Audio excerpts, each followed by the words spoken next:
Arndís. Hæ. En titillinn? Enn einn titillinn. Svona, já, góður sigur og klára þetta hérna? Já, og það var skrítið að mæta í leikinn og vita einhvern veginn að við vorum búin að tryggja eitthvað titilinn en samt vilja gera þetta faglega, þannig að þetta var svona hugarleik fyrir mig, en við stóðum vaktina vel í dag og fengum svo bikarinn. Já, já, og þetta náttúrulega þessum svona amrakstur á löngu tímabili. Já, þetta náttúrulega svo undirmetinn bikar, það bara, já, ekki til orðina. En já, bara glæsilegt að klára þetta, sérstaklega eftir stóran leik í Evrópu síðustu helgi.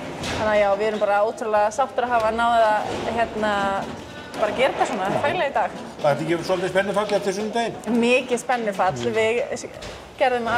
Við skrifuðum söguna þarna og það var mikið spennufall og nú bara verðum við að fókusa á bara næsta verkefni og svo þegar fer að líða hér þá getum við fara að pæla aðeins.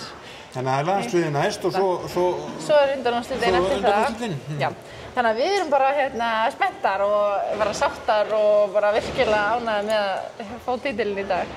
Og fleiri verkefni, þetta er náttúrulega bara, nú tekur eins og segir, úrslitakeppnin við og svo bara Evrópukeppnin, þannig að þetta er bara, og landsliðið, það er fullt að gera næstu vikuna.